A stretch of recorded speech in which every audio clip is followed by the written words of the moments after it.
Chosen one, this message didn't find you by accident. God led you here for a reason. You didn't click this by coincidence. Your spirit was drawn to it because heaven is announcing something to your soul. The pain you've endured was not without purpose. The rejection you faced wasn't the end of your story. It was the setup. Everything they tried to use to destroy you is being turned into the very foundation of your elevation. And now, the table is being set. Not in private, not in the shadows, but in the presence of those who thought it was over for you. Let's break this prophetic message down into 7 deep, spiritually revealing chapters. Before we dive deep, make sure you like, share, and subscribe, because this message isn't just content, it's divine confirmation for the chosen ones walking through spiritual warfare into supernatural elevation. And a heartfelt thank you to everyone supporting through Super Thanks.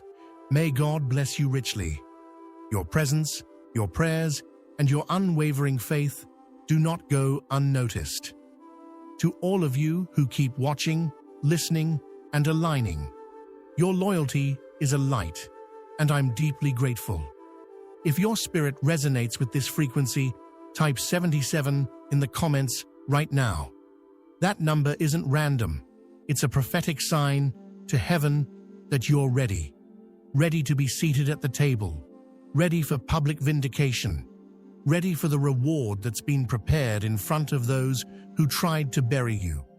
Not everyone will make it to the end of this message. Only the truly chosen. Those who stay will gain clarity, divine perspective, and prophetic insight into why God allowed the betrayal, the delay, and the silence, because now comes the setting of the table. This isn't something you hear once and forget. This is a living word, a spiritual blueprint that will unlock deeper layers every time you return. Watch it again whenever your soul stirs, because each time God will reveal more about what's unfolding for you. Your next season? It's not just near, it's already being arranged. And the table, it's already being set. Let's dive in. Chapter 1. The rejection was a requirement. Chosen one. Let's start at the beginning. You've been asking God why certain people walked away, why some connections suddenly dried up, why you were left alone when you needed support the most. And here's the truth that your soul needs to grasp. The rejection you experienced wasn't a mistake. It was a requirement. The people who left were never assigned to your destiny. They were attached to your former season. And when God begins to shift your life into alignment with divine purpose, He also begins to remove everything and everyone that can't carry the weight of your next level. What felt like abandonment was actually a divine disconnection. What you saw as betrayal was actually God's redirection. You were not being abandoned, you were being preserved. The people who rejected you weren't just random characters in your story. They were filters. They revealed the truth. They showed you who was never meant to have a seat at the table that God is now preparing in your honor. Their absence is not your failure. It's God's faithfulness. Because some of those people only loved the version of you that was insecure, desperate, or dependent on their validation. They could cheer for you when you were down, but they couldn't handle the version of you that's healed, whole, and walking in power. You cried for relationships that could not sustain your calling. You tried to hold on to people who were secretly hoping you wouldn't rise. You bent yourself, trying to fit into rooms where your light made others uncomfortable. But God saw it all. And in His mercy, He allowed the separation, not to hurt you, but to prepare you. Because everyone can't go where you're going. Not everyone can witness the manifestation of what God is about to do in your life. Heaven had to prune your environment before the promise could bloom. That isolation you felt, it was sacred. That loneliness, it was protection. God wasn't punishing you. He was protecting what He placed inside of you. He was making sure the wrong hands didn't touch what was holy. Because what He's preparing isn't just another opportunity. It's a table filled with grace, restoration, elevation, and purpose. And only those appointed by heaven can sit there with you. So now, instead of asking, "Why did they leave me?" ask, "What was God clearing space for?" Because what's coming is so significant, so sacred, that it required the room to be empty before it could be filled. Chosen one, the rejection wasn't personal. It was prophetic. It was the filter that prepared you for favor. And soon, the very ones who walked away will have no choice but to watch what God is now setting before you, in their presence. Chapter 2. The enemy saw the table before you did. Chosen one of the reasons your life felt like a constant battlefield wasn't because you were doing something wrong, but because you were dangerously close to something right. Before you even had a glimpse of what God was preparing for you, the enemy saw it. Long before the doors opened, before the opportunities arrived, before the favor was visible in the natural, hell sensed it in the spirit. Demons recognized the shift before you did. The warfare that came against you wasn't random. It was a reaction, a violent, desperate attempt to sabotage what God was about to establish. You might have wondered, why did everything intensify when I started praying more? Why did my life get more chaotic when I finally surrendered to God's will? That's your answer.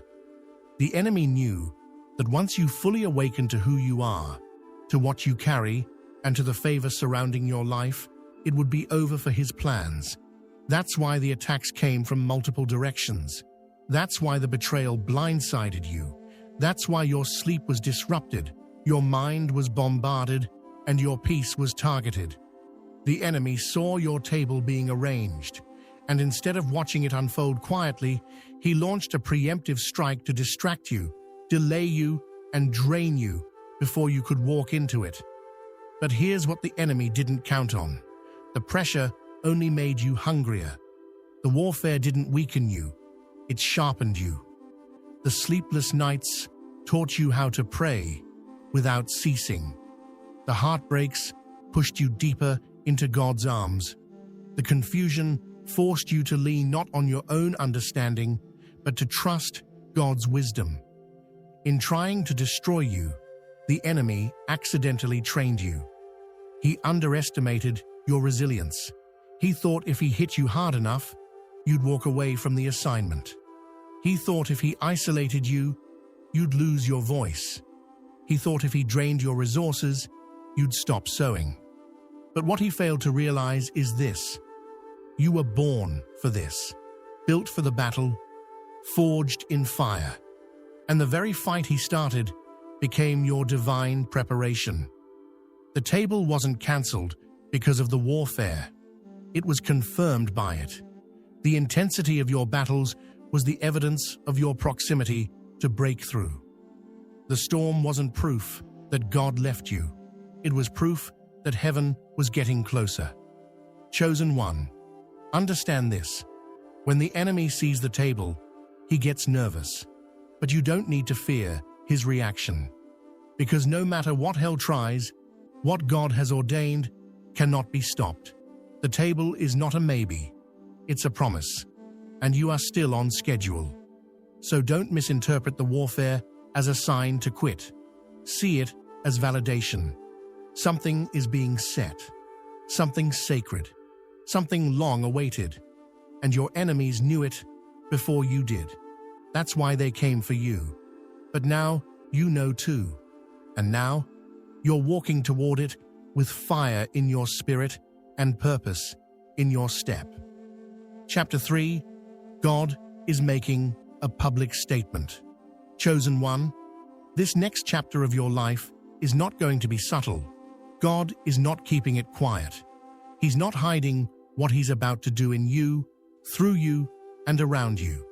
This moment has been divinely scheduled for public release. The table He's preparing isn't being set in private for a reason. It's being laid out in the open because it's meant to be seen. This is not just about provision. This is not just about you receiving what you've been praying for. It goes deeper. God is making a statement through your story. He is using your life as an example of His faithfulness, His mercy, and His perfect timing. He is positioning you as living proof that what was spoken over your life cannot be reversed, no matter who tried to curse it or stop it. He could have restored you quietly behind the scenes, but He didn't. He could have sent the resources, the answers, and the opportunities in silence, but He chose not to. Why? Because what you endured wasn't quiet. The betrayal wasn't silent. The ridicule wasn't hidden. The spiritual warfare wasn't unnoticed. So now, the blessing won't be either. This table is being set in front of every person who ever thought you weren't going to make it. In front of every voice that questioned your calling. In front of every spirit that tried to bury your light. Not so you can gloat, but so God can glorify Himself in a way that no one can deny. It's not about you being seen. It's about God being revealed. There are people who thought they had the final word over your life. They saw you going through hardship and assumed that God had left you. They saw your quiet seasons and thought it meant defeat. What they didn't realize was that you were being kept. You were being pruned. You were being positioned for something they could never understand. And now, the same people who thought your process disqualified you are about to witness your promise in full bloom. This is divine vindication, not in a loud, vengeful way, but in a holy, undeniable one. It's God's way of saying, I was with them when no one else was. I saw their heart. I watched their loyalty. I heard their private prayers and dried their secret tears. And now I will reward them openly. You are not being blessed in secret. You are being elevated in the very space where you were once overlooked. There is something powerful about being seen by those who thought you were finished. Not because you need their approval, but because your testimony becomes the evidence. They'll know it wasn't luck. They'll see it wasn't manipulation or performance. It will be obvious that your life has been touched by the hand of the Most High. Your breakthrough will speak louder than any lie that was told about you. Your fruit will answer questions you no longer need to explain. So walk into this moment with grace. You don't need to announce anything. Let the results speak. Let the transformation speak. Let your peace speak. Let your consistency speak. The public table is not a performance. It's a manifestation of the covenant God made with you long before the world had anything to say. This is what happens when a chosen one endures the process, stays loyal to God's voice, and refuses to compromise for a shortcut. Now the harvest has arrived. The feast is being laid out. The host is heaven itself. And you are not just a guest. You are the reason the table was set in the first place. Chapter 4. The table represents restoration. Chosen one, what God is preparing for you is not just about new beginnings. It's about divine restoration. This table is not simply filled with blessings to move you forward. It is also filled with the things that were taken from you, lost in battle, or buried beneath years of silence and struggle. This is not a random blessing. It is targeted redemption. God is restoring what the enemy tried to convince you would never return. The years that felt wasted, the times you gave and never received, the sacrifices that went unnoticed by man, the seasons you stood in the gap for others, loved when you were unloved, gave when you had nothing left, and stayed loyal even when betrayal pierced your heart. You thought no one saw, but heaven recorded every act, every tear, and every hidden moment of faithfulness. And now, God is saying, the restoration has begun. This is the season where the harvest is catching up to the seed. For too long, you labored without reward. You poured into others, helped build dreams that weren't yours, and supported people who never intended to pour back into you. But God saw the imbalance. He saw the injustice, and He has not forgotten. The table is being set with specific restoration, not vague, generic blessings, but intentional personal manifestations of what you lost. Dreams you buried out of survival are about to come back to life. Prayers you stopped praying because you thought it was too late are suddenly being answered. Relationships you mourned, whether friendships, family ties, or divine partnerships, will either be healed or replaced with something holier, healthier, and heaven-sent. Expect to see delayed resources released. Expect financial flow where there was once financial drought. Expect clarity where there was confusion. God is making up for lost time in a supernatural way. This is the kind of restoration that doesn't just bring back what you had, it returns it multiplied, refined, and upgraded. Because God doesn't just give back, He restores, better than before. And don't be surprised when restoration reaches even into your identity. Many of you forgot who you were in the pain. You forgot the authority you carried. You questioned your anointing. But as this table is set, not only are your circumstances being restored, you are. Your confidence, your joy, your discernment, your peace, your ability to dream again, your strength to stand in boldness and walk like the child of God you've always been. You're not just walking into a new season. You're returning to the seat that was always yours, the one you were born to occupy, the one that fits your soul, your gifts, and your assignment. The enemy tried to distract you from it, disqualify you for it, and detour you around it. But none of that worked. You've been rerouted, not rejected. This table is heaven's declaration that your story isn't ending in lack. It's ending in fullness, not in regret, but in restoration. You are being restored to your rightful position, not by force, but by favor. Not because of who vouched for you, but because of who called you. So open your heart, open your hands, get ready to receive. Because everything that was stolen, delayed, broken, or lost, it's all finding its way back to you. And this time, it's coming with peace, permanence, and purpose. Chapter 5. This table comes with strategy. Chosen one. Don't be fooled by how beautiful the table looks, because this moment isn't just about celebration. It's about activation. It's not just a reward for surviving. It's a recruitment into building what's next. This table God is setting for you is not merely a feast. It's a blueprint, a divine operations center, a launching pad into your higher calling. Many think elevation means ease, that blessings mean rest. But in the kingdom of God, blessings come with assignments. With every open door comes a divine instruction.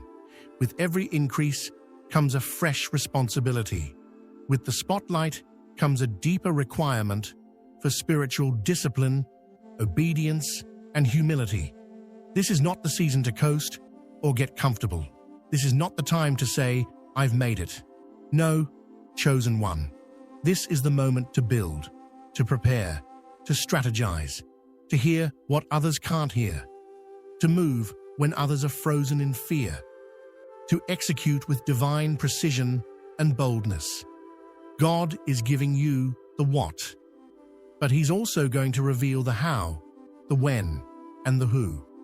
Because what you're walking into can't be done with human intellect alone. It requires divine intelligence. Expect unusual clarity in the days to come. Don't be surprised when you wake up from dreams that feel like blueprints.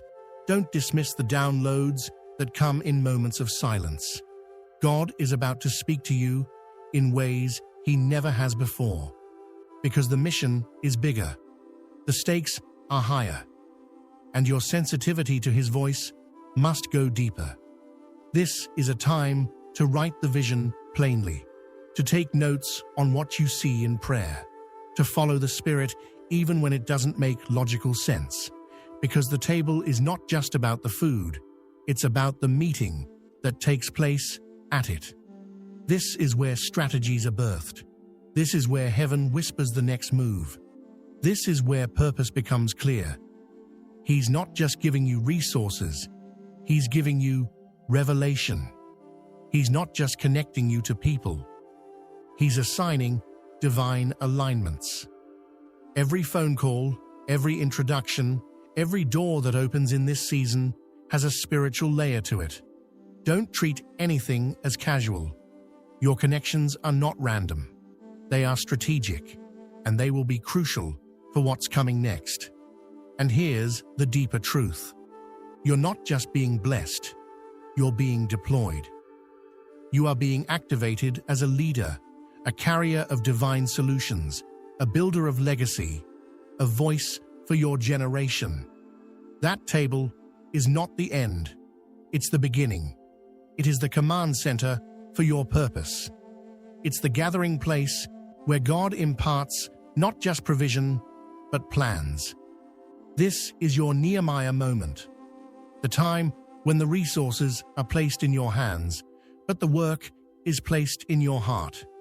This is your Esther moment, the divine placement at the right time, in the right room, with the weight of an entire people behind your obedience. This is your Joseph moment, where what was once a prison is now a palace, and the dream that once confused you now makes perfect sense. So stay sharp, stay prayerful, stay open, because the next thing God tells you to do may not look big, but it will carry big impact. The table is a reward, yes, but it's also a divine war room. From this place, you won't just eat. You'll execute. You'll plan. You'll advance the kingdom. Chosen one, don't let the beauty of the table distract you from the strategy being revealed at it. This isn't just your moment to be seen. It's your moment to be sent. Chapter 6. Stay humble. The enemy is still watching. Chosen one, this is a holy moment. The table is being set, the favor is flowing, the breakthrough is visible, but with all that divine reward comes a sacred responsibility. Stay humble. As God begins to bless you in the open, as the promise begins to unfold in front of the very eyes that once mocked you, don't allow pride to slip in. Don't confuse this moment as an opportunity to flaunt. This is not about proving your critics wrong. It's about proving God right. He trusted you with pain, and now He's trusting you with power. He saw your faithfulness in the furnace, and now He's placing you in fulfillment. But understand, elevation always attracts attention, and not all of it is pure. The same people who rejected you in your wilderness will now try to study you in your harvest. The enemy who underestimated you then is now watching closely, hoping for an opening. Pride is that opening. Arrogance is the crack in the armor. That's why God is calling you to walk in quiet confidence and relentless humility. Don't let pride ruin what prayer built. Don't let applause silence your spiritual ears. In this season of recognition, you must remain rooted in reverence. Let every compliment roll up as a form of worship. Let every promotion remind you of the valley you crawled through. Let every open door remind you of the nights you cried, the prayers you whispered, the fasts you kept, when no one was watching. The enemy is still watching, not because he has power over you, but because he's trying to understand how you made it. He's trying to see if you'll mishandle the table, if you'll get so consumed with the blessing that you forget the blesser, if you'll get so caught up in being seen that you abandon the secret place where God trained you. But this time, you're moving differently. You're not here for validation. You're not here to settle scores. You're here on divine assignment. You carry this table with grace, with maturity, with the wisdom that comes from being forged in fire. Let the table speak for itself. Let your fruit be your answer. Let your silence carry more power than arguments ever could. You don't need to explain how you got here. You don't have to justify your blessing. You don't have to respond to the whispers or entertain the distractions. Your obedience was your proof. Your consistency was your weapon. Your resilience was your confirmation. And now, the results will speak volumes. Let the feast do the talking, because what God is doing in your life is too sacred to be tainted by ego. It's too holy to be handled carelessly. And you know what it took to get here.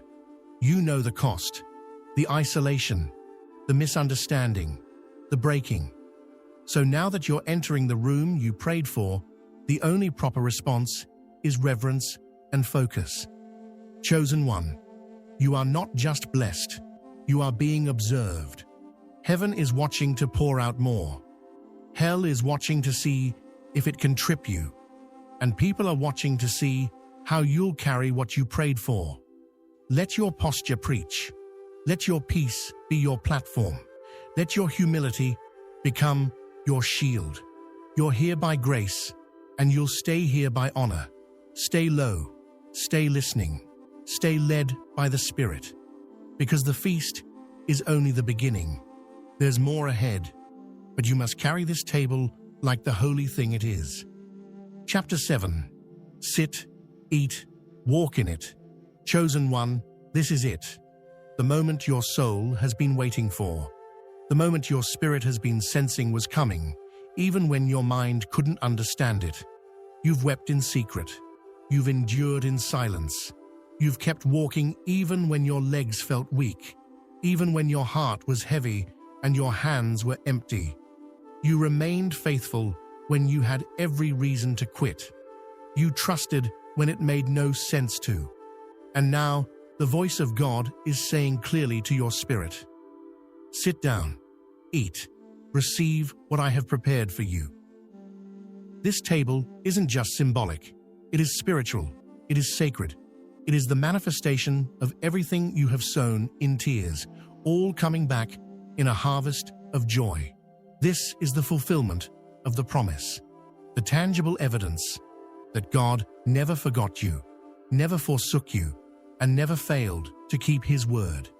You are stepping into the manifestation of prayers you thought went unheard, into blessings you thought were too far gone, into a level of peace, provision, and purpose that could only come from the hand of heaven.